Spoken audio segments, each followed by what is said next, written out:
Hello, good morning community. So nandito po tayo ngayon, pang tatlong araw na tayo dito sa Baguio. So dito tayo naka-stay sa Europe. Yan. So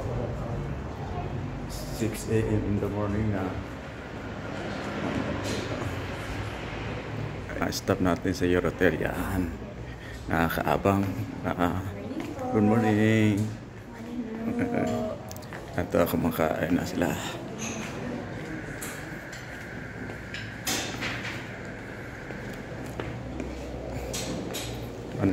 Ulam natin ito.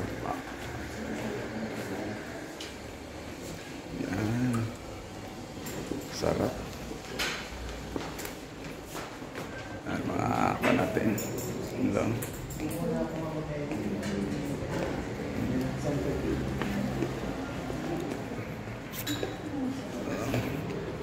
Mamaya sa kabilang hotel naman tayo kasi may meeting naman tayo sa kabila.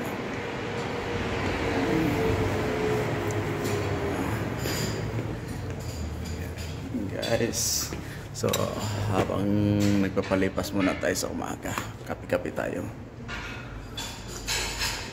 So I hope na lahat ng mga kasama ko sa community sa first banding dito tayo sa Baguio kasi napakaganda ang klima, talagang pinupuntahan ng mga iba't ibang tourist dito ng mga tao, lalo na galing sa ibang bansa at ibang lugar. So nandito sila ngayon. So ang dami. So, abangan mo lang yung ibang videos ko doon para i-upload ko sa Facebook natin.